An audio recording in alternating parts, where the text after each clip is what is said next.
अश्विन मेहता एक मॉडल और एक्ट्रेस है। अरशद ने बजरंगी भाईजान में हीरो बोल रहा हूँ, सल्लू की शादी, द रेली सहित कुछ बॉलीवुड फिल्मों में अपनी अदाकारी का जलवा बिखेरा है। साथ ही उन्होंने कोल्ड्स लस्सी और चिकन वेब सीरीज से ओटीटी प्लेटफॉर्म में भी अपना हाथ आजमाया है। इसके साथ ही कई ब्यूटी पेजेंट जीत चुकी है। साथ ही अश्विन ने कई बड़े प्रोजेक्ट की मॉडलिंग भी की है।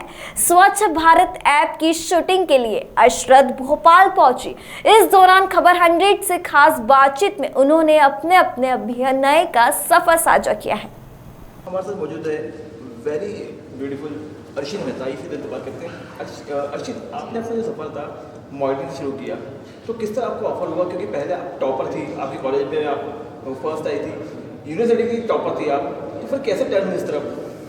तो एक्चुअली मेरा बचपन से ही ड्रीम था कि मैं एक्टिंग मॉडलिंग करूं, पर मेरे पापा being into the education background, he runs an institute also, तो उनका ड्रीम था कि मैं कुछ एजुकेशन फील्ड में करूं। तो फिर मैंने सोचा कि क्या करूं 12th के बाद, तो डैड लाइक तो काफ़ी इंटेलिजेंट है, सीए कर। तब तो मुझे फुल फॉर्म भी पता नहीं था कि सीए का फुल फॉर्म क्या होता है।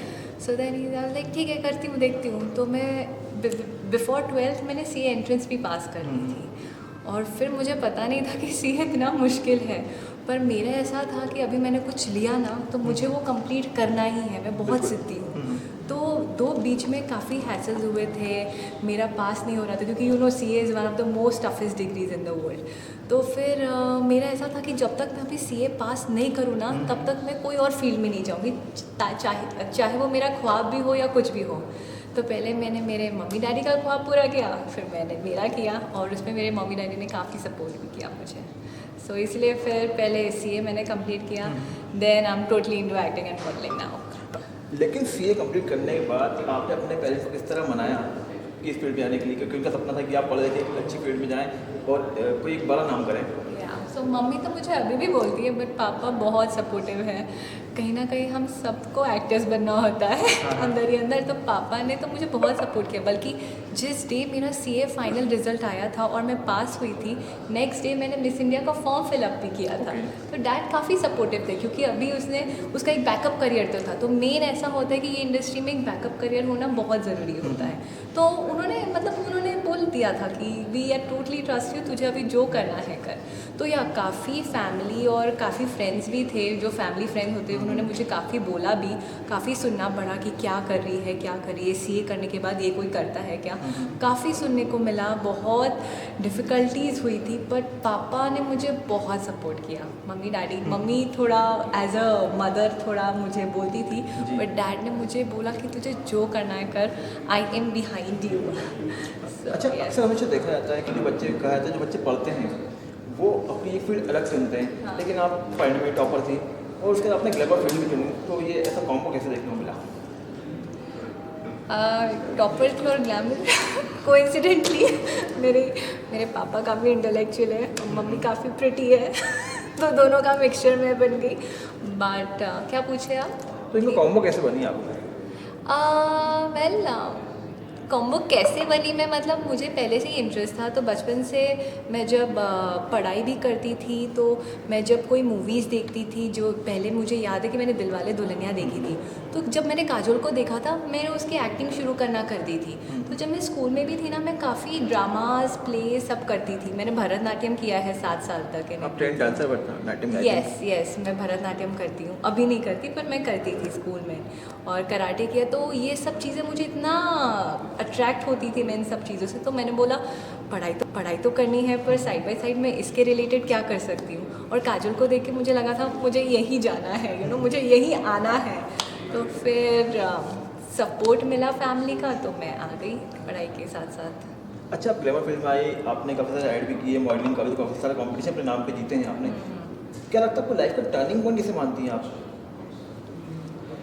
टर्निंग पॉइंट वैसे एक्चुअली मैंने एक पैजेंट जीता था। मैं जब सीए करने के बाद, जब मैं पूना में मैंने पूरा सीए किया, उसके बाद मैंने काफ़ी पैजेंट्स में पार्टिसिपेट किए। तो एक पैजेंट था कॉल मिस सिटाडेल पूना, तो it was on a very top level, like काफ़ी रेनॉट होता है वो।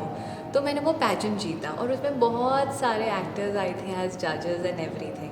तो उन्होंने जब मुझे देखा, मेरा कॉन्फिडेंस देखा, the way I walk, the way I talk, the way I answered all the questions and everything, तो उन्होंने भी मुझे काफ़ी मोटिवेट किया कि आपको बॉम्बे आना चाहिए। तो बॉम्बे आने से मुझे बहुत डर लगता था, मतलब मैं बॉम्बे से ही हूँ, मैं पैदा वहीं हुई थी, पर ऐसा लगता था कि बॉम्बे मतलब क्या है, मैं कॉम्पिटिटिव हूँ कि नहीं, क्योंकि मैं एक बहुत छोटे गांव से आती हूँ, अहमद नगर करके। मैं आर्मी स्कूल में पढ़ी भरी हूँ, मैं अराउंड बहुत सारे फैमिली में थी जिसमें मुझे बहुत सारा प्यार मिला है, और यहाँ ऐसे अकेले आना बॉम्बे में बहुत दौड़म दौड़ होती है, तो मैं कैसे आऊँ। पर फिर मुझे बहुत सारा सपोर्ट मिला, चाचा चाची भी सब लोग वहाँ रहते थे, तो उन्होंने बोला हम सपोर्ट करेंगे, यू जस्ट कम दे। तो जब मैंने ये पैजेंट जीता तो मुझे बहुत कॉन्फिडेंस मिला कि मैं कुछ कर सकती हूँ। अच्छा, ये कहा जाता है कि जैसे फिल्म बैकग्राउंड में हो तो आपके लिए बहुत मुश्किल होता है अपनी जगह बनाना इंडस्ट्री में। आपके लिए कितना मुश्किल है, कितना स्ट्रगल करना पड़ा आपको? Struggle would be not a right word, क्योंकि मैं अभी भी I am trying my not trying my best, जितना हो रहा है मैं कर रही हूँ। तो वो बोलते हैं ना, हमें कभी सेटिस्फैक्शन नहीं मिलता, ऐसा लगता है कि कुछ और आगे पकड़े, कुछ और आगे पकड़े। तो काफ़ी मुश्किल था, बिकॉज़ मैं जब स्टेप अप हुई थी तो मैं किसी को नहीं जानती थी। मैं ऐसे रास्ते रास्ते पे भटकती थी कि ऑडिशन हो रहा है, अच्छा यहाँ हो रहा है, कोई मुझे बोलता था वहाँ हो रहा है। तो मैं टाउन में रहती थी, तो टैक्सी पकड़ती थी, फिर ट्रेन पकड़ती थी, फिर रिक्शा पकड़ती थी, फिर रिक्शा में घूमती थी, फिर वापस रिक्शा ट्रेन, तो ये पूरा मैं करती जाती थी। तो स्ट्रगलिंग वाइज तो मैंने मतलब नॉट स्ट्रगल नहीं बोल सकती थी, पर ये मेरा काम था और मुझे मज़ा आता था। ये सब जो पसीना बहता था और मुझे एड्स मिलते थे, तो ये सब करने से मुझे एड्स शुरू हुए। तो एक बार मुझे एक ऐड मिला, फिर दूसरे दिन ही दूसरा ऐड मिला, तीसरे दिन जो ऐड मिला वो बैंकॉक में मिला। तो एक हफ्ते में मुझे 4 कमर्शियल्स मिले। तो मेरा कॉन्फिडेंस इतना भर गया कि मैंने सोचा अच्छा ये सब बोलते हैं कि ये सब पहले से ही होता है, वैसा नहीं होता है, अपने ही हार्डवर्क से सब कुछ मिलता है। तो मुझे पहले लगा था कि ये सब क्या बोलते हैं कॉन्टैक्ट से मिलता है, पर कॉन्टैक्ट से नहीं मिलता है, अपने ही कैपेबिलिटीज से मिलता है। तो उससे मुझे बहुत कॉन्फिडेंस आया। अच्छा, बजरंगी भाईजान में आपने काम किया, सलमान खान के साथ काम करना हर एक्ट्रेस का ड्रीम होता है। अच्छा, बजरंगी भाईजान में आपने काम किया, सलमान खान के साथ काम करना हर एक्ट्रेस का ड्रीम होता है। हाँ। उनके साथ काम करते हैं, ऐसा कोई वाक्य जो आप हमसे शेयर करना चाहेंगे? या तो क्या हुआ था, मुझे कॉल आया। हाँ, मैंने काफ़ी वर्कशॉप्स किए हैं एक्टिंग के रिलेटेड, क्योंकि अभी सीए तो इतना पढ़ लिया, अभी एक्टिंग के रिलेटेड कुछ तो पढ़ना पड़ा था ना। तो जब मैंने एक्टिंग के रिलेटेड कुछ पकड़ा था, तो मुकेश छाबरा तो आपको पता है casting director, one of the biggest, तो वो आया था हमारे वर्कशॉप पे। तो उसने मुझे मिला एंड देन उसने ही कास्टिंग किया था बजरंगी भाईजान के लिए। तो उनको एक रिपोर्टर का रोल चाहिए था, तो फिर उन्होंने मुझे कॉल किया। तो मैंने तो सोचा कि हेलो अर्शन, हम मुकेश छाबरा के ऑफिस से बोल रहे हैं, एक मूवी आ रही है बजरंगी भाईजान, आप उसमें एक कैरेक्टर रोल है, आप करना चाहेंगे? मैंने बोला कौन है उसमें? बोले सलमान खान। मुझे कोई आइडिया नहीं था कैरेक्टर रोल होता क्या है। मैंने बोला आइला, इंडस्ट्री में आते ही सलमान खान के साथ पिक्चर हो जाएगी एंड एवरीथिंग। तो मैं तो इतना सरप्राइज हो गई, मुझे पता ही नहीं था कि कैरेक्टर रोल क्या होता है। मैंने सोचा कि सलमान खान, तो मैंने हाँ बोल दिया, मतलब मुझे बस मिलना था उसे। तब पता चला इतना सा रोल था, पर जो भी वो एक्सपीरियंस था ना, क्योंकि one of the most hittest movie थी वो ब्लॉकबस्टर्स, तो उसके साथ एक्सपीरियंस बहुत अच्छा था। बहुत सपोर्ट, कबीर खान ने भी बहुत सपोर्ट किया। अच्छा कैरेक्टर रोल था, छोटा सा था। हाँ, सलमान से मिली, बस हाई किया, दैट्स इट, और कुछ भी ज़्यादा नहीं। यस। अच्छा, अभी वेब सीरीज में भी आप काम कर रही हैं, तो वेब सीरीज में आपका एक्सपीरियंस कैसा है? क्योंकि वेब सीरीज देखा जाए काफ़ी गाली गलौज जो काफ़ी एडल्ट सीन्स भरमा रहती है, तो आप इसको लेकर कितनी कंफर्टेबल हैं? तो क्या हुआ था, अब क्या होता है कि मैं जिस बैकग्राउंड से आती हूँ ना, वहाँ पे वो एफ वर्ड भी यूज़ नहीं करते हैं। तो मेरे लिए ये बोलना या सुनना ना बहुत डिफ़िकल्ट था। तो मैंने एक एक्टिंग क्लास किया। अभी आजकल एक्टिंग क्लास में ना पहले ही दिन बोलते गालियाँ बोलो। तो मैं तो आईने के सामने भी अकेले में गाली नहीं बोल पाती हूँ, फॉरगेट सबके सामने। पर फिर वो प्रैक्टिस से 3-4 दिन लगातार मुझे सर ने बोला बोलो, मेरे सामने गालियाँ बोलो। तो मैंने काफ़ी वर्कशॉप्स किया, स्पेशली ये एक नाट्य किरण मंच करके थिएटर है मुंबई में, जिसके साथ मैं जुड़ी हुई हूँ। देव फौजदार उनके टीचर हैं, तो फाउंडर है नाट्य किरण मंच के, तो उनके साथ में जुड़ी हूँ। तो उन्होंने मुझे काफ़ी वर्कशॉप्स दिए हैं, एक्टिंग के रिलेटेड वर्कशॉप्स एंड ऑल। तो उन्होंने मुझे काफ़ी सिखाया, एंड जो ये सब गालियाँ थी मैंने उनके सामने और पूरे क्लास के सामने बोली, तो उससे मैं सीखी, तो उससे मैं थोड़ी बोल्ड हो गई। और जब मैं ये सब बोल्ड हो गई, तो जब मुझे ये वेब सीरीज़ मिली तो मेरे लिए थोड़ा ईजी पड़ गया। तो हाँ, वर्कशॉप्स करनी पड़ती है हर एक्टर को। अच्छा, आप एक ट्रेंड डांसर है पर आपकी डांसिंग स्किल लोगों के सामने नहीं आ पाई है। क्या इस पर कुछ काम चल रहा है, कुछ बात चल रही है किसी सीरीज या फिल्म के लेके? अभी तो एक्चुअली अगर कोई बॉलीवुड डांस होता है तो मैं सीख लेती हूँ, पर अभी मैंने वीडियो एल्बम्स किए हुए हैं। Okay. हाँ, पंजाबी वीडियो एल्बम्स किए हुए हैं तो वो आए हुए हैं। और जो मूवी के रिलेटेड होते हैं वो मोस्टली रोमांटिक सॉन्ग्स होते हैं जिसमें इतना सारा डांसिंग नहीं होता है। और लास्ट ईयर भी मैंने 3 मूवीज़ किए, पर हाँ, अगर मुझे कोई प्रोजेक्ट्स आते हैं डांस के related then of course I would do it and I would learn it and I do it. Archin, आपके आने वाले प्रोजेक्ट कौन कौन से, किस पे काम कर रही है अभी आप? मैंने लास्ट ईयर 3 मूवीज़ की है। एक है अनाड़ी इज़ बैक, वो जो राज कपूर की थी ना पहले, जी, जी। तो उनका रीमेक आ रहा है पहलाज निलानी के साथ, तो उसमें मैंने किया है। और एक साउथ मूवी की है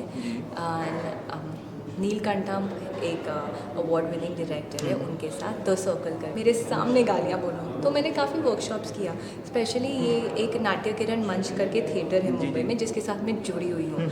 देव फौजदार उनके टीचर हैं, तो फाउंडर है नाट्य किरण मंच के, तो उनके साथ मैं जुड़ी हूँ। तो उन्होंने मुझे काफ़ी वर्कशॉप्स दिए हैं, एक्टिंग के रिलेटेड वर्कशॉप्स एंड ऑल। तो उन्होंने मुझे काफ़ी सिखाया एंड जो ये सब गालियाँ थी मैंने उनके सामने और पूरे क्लास के सामने बोली, तो उससे मैं सीखी, तो उससे मैं थोड़ी बोल्ड हो गई। और जब मैं ये सब बोल्ड हो गई तो जब मुझे ये वेब सीरीज़ मिली तो मेरे लिए थोड़ा ईजी पड़ गया। तो हाँ, वर्कशॉप्स करनी पड़ती है हर एक्टर को। अच्छा, आप एक ट्रेंड डांसर है पर आपकी डांसिंग स्किल लोगों के सामने नहीं आ पाई है। क्या इस पर कुछ काम चल रहा है, कुछ बात चल रही है किसी सीरीज या फिल्म के लेके? अभी तो एक्चुअली अगर कोई बॉलीवुड डांस होता है तो मैं सीख लेती हूँ, पर अभी मैंने वीडियो एल्बम्स किए हुए हैं। Okay. हाँ, पंजाबी वीडियो एल्बम्स किए हुए हैं तो वो आए हुए हैं। और जो मूवी के रिलेटेड होते हैं वो मोस्टली रोमांटिक सॉन्ग्स होते हैं जिसमें इतना सारा डांसिंग नहीं होता है। और लास्ट ईयर भी मैंने 3 मूवीज़ किए, पर हाँ, अगर मुझे कोई प्रोजेक्ट्स आते हैं डांस के related then of course I would do it and I would learn it and I do it. Archin, आपके आने वाले प्रोजेक्ट कौन कौन से, किस पे काम कर रही है अभी आप? मैंने लास्ट ईयर 3 मूवीज़ की है। एक है अनाड़ी इज़ बैक, वो जो राज कपूर की थी ना पहले, जी, जी। तो उनका रीमेक आ रहा है पहलाज निलानी के साथ, तो उसमें मैंने किया है। और एक साउथ मूवी की है नीलकंठम, एक अवार्ड विनिंग डायरेक्टर है, उनके साथ द सर्कल करके मूवी का नाम है, टेंटेटिव। और एक और मूवी की है राज कपूर, तो उनको एक नरगिस का लुक चाहिए था, तो फिर उन्होंने काफ़ी ढूंढा, तो उन्होंने मुझे देखा तो उन्होंने बोला हाँ ये हमारे मूवी के लिए ठीक है। तो फिर मैंने काफ़ी मूवीज़ और काफ़ी एड्स किए लास्ट ईयर। स्वच्छ भारत का ऐप की भी आप एम्बेसडर हैं, उसके लिए वर्क कर रही हैं आप। क्या लगता है स्वच्छता की क्या मायने होता है और कितनी ज़रूरी है लोगों के लिए, संदेश देना? बहुत ज़रूरी है, बिकॉज आई थिंक लोग बिल्कुल भी एजुकेटिव नहीं है कि इट्स सो इम्पॉर्टेंट कि जो ये स्वच्छता होती है, जो भी ये सॉलिड वेस्ट मैनेजमेंट, जब हम कोई कचरा कूड़ा देखते हैं तो लिटरली इवन इन बॉम्बे अगर आप कोई भी सड़कों पे जाए ना, यहाँ किसी ने शिट किया है, यहाँ कचरा पड़ा हुआ है, पूरा मेस्ड अप है। एंड आई थिंक ये इसीलिए है क्योंकि लोगों के पास एजुकेशन और नॉलेज ही नहीं है इस बारे में कि इट्स सो इम्पोर्टेंट कि हम लोग कचरा नहीं करें यहाँ वहाँ, इट्स सो इम्पोर्टेंट कि उसको अलग से करें। तो अभी जो मैं भोपाल आई हूँ स्पेशली, ये एक ऐप का टीवी कमर्शियल, एक ऐप का लॉन्च है गार्बेट करके, उसके लिए आई हूँ। गार्बेट एक ऐप है जो सॉलिड वेस्ट मैनेजमेंट को, इस ऐप के जरिए आप लोग क्या संदेश देना चाह रहे हैं? अभी तो जो ये ऐप है सॉलिड वेस्ट मैनेजमेंट, इसको मॉनिटरिंग और डिजिटलाइज को इजी करने के लिए बनाया गया है जी। तो ये ऐप गवर्नमेंट के लिए है, तो उनके लिए इजी हो जाएगा वेस्ट को डिफ्रेंशिएट करने के लिए एंड आई फील बहुत इंपॉर्टेंट है लोगों के पास, बिकॉज उनके पास अभी मेरे को पता है कि मैं अगर एक प्लास्टिक का कचरा भी देखती हूँ ना, आई स्वेयर मैं उठा देती हूँ। I can not stand any कचरा, एनी वन थ्रोइंग। रस्ते पे जब कुछ फेंकते हैं लोग तो मैं उनको बोलती हूँ भैया आपने क्यों फेंका है। तो आई थिंक ये एजुकेशन और ये नॉलेज बहुत ज़रूरी है लोगों के पास पहुँचाना। तो आज हमने बात करी अर्शिन मेहता से। जल्दी मिलेंगे एक और सेलिब्रिटी के साथ। देखते रहिए खबर 100।